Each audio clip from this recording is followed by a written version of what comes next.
In episode 7, you get some backstory on Milas and how he gained power.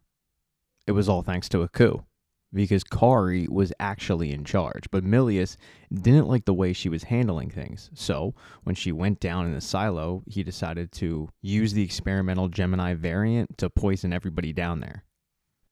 Nema, of course, helped with this, and with Kari out of commission, Milas took it upon himself to take charge. Of course, that was 3 years ago. Present-day Milas is trying to get back Snowpiercer and continue the mission, which is becoming more and more of a problem because of what Layton, Till, Ben, Ruth, they all did. Because of all that, he's rushing the launch, and when Melanie returns, he continues to rush her. She, having no idea what happened to Ben, Snowpiercer, any of those people, she asks Milas, when's Snowpiercer arriving? And he says, a couple hours. But when she informs him that she's planning on going aboard and seeing Ben, he says, no, I think Nema needs the research that you've collected. We have to launch CW7. Melanie, though, having just done a bunch of research, knows that launching CW7 would be a mistake. They need to do more tests. They need to find out exactly how dangerous this thing is. But that's something that Milas does not want to hear at the moment. Milas isn't the only one who's stressed out about Melanie's return, so is Nema. Nema asks Milas, what am I supposed to do? I mean, her daughter is down in the silo and your men are going after her. And Milas tells him, lie? Avoid her? Don't talk to her? This isn't rocket science, man. But it doesn't take Melanie long to figure out that Alex is in fact in the silo. She's looking over the data and sure enough, the readings are toxic, but she notices that some of the writing is in Alex's handwriting, and she goes and finds Nema. When she finally does find Nema, she is pissed off. She wants answers. She thinks that she was sent out there as a diversion plan. And Nema tells her no, that's not the case. It was Milas and Wilfred's plan to lure Big Alice here. For what reason, I don't know. Now, they escaped, but Alex stayed, and she's stuck on level 3 because she went after Wilfred after Milas put him there.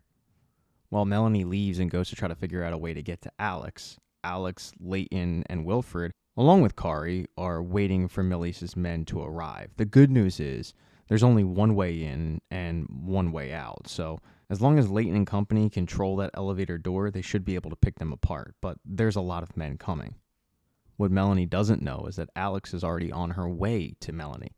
In fact, she's on her way to the train. Wilfred was able to convince her that the easiest way for her to escape level 3 was to travel through the vents. While Alex does that, Layton, Kari, and Wilfred fight off Milas's men successfully. After successfully defeating Milas's men, they're able to escape level 3 and start to make their way towards Snowpiercer. When word gets to Nema and Milas about what happened on level 3, Nema starts freaking out a little bit. And Milas, trying to regain order, tells him, as soon as Snowpiercer shows up, get the compound on and launch it. That simple.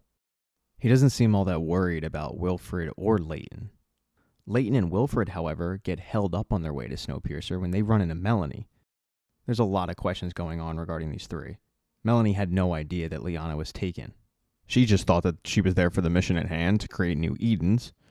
Layton wondering why, if that's the case, that the Admiral is so gung-ho on launching even though the data hasn't really been fully collected or analyzed yet. And Wilfred says, well, that's because he's a bully. He's not a man of science. He's a paranoid king whose castle is crumbling. Hopefully Alex will beat him to it. She's probably approaching the jetway as we speak. When Layton asks what about Josie and Liana, who he's still yet to get, Wilfred lies and says, we'll be happy to hold the train. He then heads off to go see the Admiral. Before he leaves, though, he does tell Layton where he can find Liana and Josie. The thing is, Melanie knows Wilfred, and she knows that something's not right about this situation. They don't really have time to figure out what he may or may not be lying about. They just want to find their people, Josie, Alex, Liana, get on the train, and leave.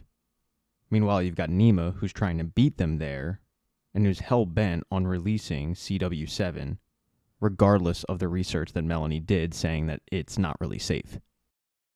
A short time later, Snowpiercer does arrive. And that's about the time where Layton finally finds Josie. Immediately, Layton can tell that something's happened to Josie, and she says, yeah, I've been another experiment. They've been taking my blood, they've been putting it back in. As those two head off to find Liana, they do so with Dr. Headwood, And after an impassioned speech, Hedwood does give Lyanna back to Leighton, although it looks like Lyanna has also been experimented on. Leighton, though, isn't the only person who's found his people. As Wilfred correctly predicted, Melanie finds Alex right near the jetway. And after a big hug, Alex has to be the one to break the news to Melanie that Ben sacrificed himself and died. While all of this is going on, Wilfred is trying to get his train back. He's able to get inside and he starts bossing the men around, telling them not to let Melanie or Leighton or any of his people on the train. But Milas had an idea this was coming. He puts a stop to it right away, putting a gun to Wilfred's back. Milas is going to take care of Wilfred once and for all. At gunpoint, he forces him in an elevator down to one of the floors that is absolutely freezing. The only way to survive this is with one of those suits that Milas' men are always wearing. As Milas is sitting there watching Wilfred essentially freeze to death, he's reveling in it. He's giving him a speech about how this is ironic, and then something shocking happens. Wilfred doesn't die. Because Wilfred, along with Dr. Hedwood, have been working on a cold treatment for years, and it's finally working.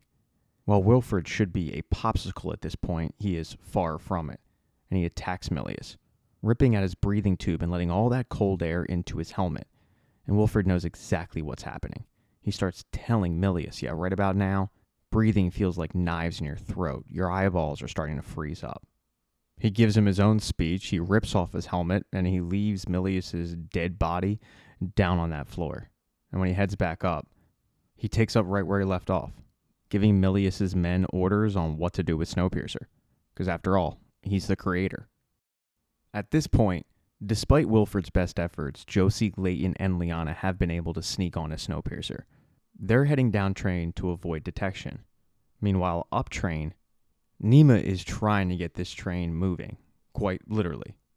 But when he gets word that Milas has died, he reminds the men that their mission is still at hand. He orders one of them to head down train, and if he encounters any obstacles, like Wilfred or anybody else, to handle it. Nothing gets in the way of the mission. Nema then orders Snowpiercer to leave. And as he's in Wilfred's library, he's approached by Alex and Melanie, who have both made it on the train, and they've got a lot of questions. The first being, where's Milas?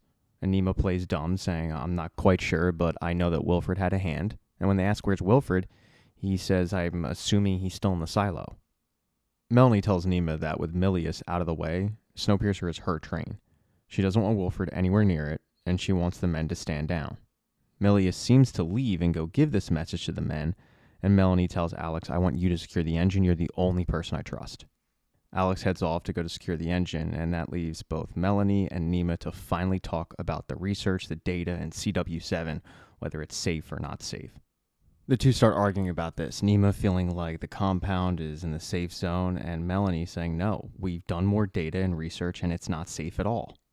Melanie gets real bleak, saying that with the toxicity in CW7, it's going to poison everything, and eventually everybody's going to die.